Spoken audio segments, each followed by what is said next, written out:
Pernahkah Anda melihat anak ayam warna-warni? Di balik warnanya yang mengembaskan ini, ayam yang kerap dijadikan mainan bagi anak-anak ini ternyata dapat dijadikan peluang usaha untuk menghasilkan uang.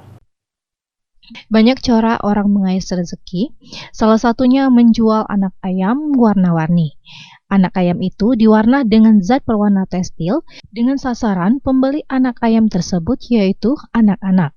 Kita dapat menjumpai pedagang yang berjual anak ayam warna-warni tersebut salah satunya di Pasar Impres Kota Lubuk Linggau. Salah satunya pedagang anak ayam warna-warni Sri mengatakan untuk harga anak ayam warna-warni ini dijual dengan harga Rp6.000 per ekornya.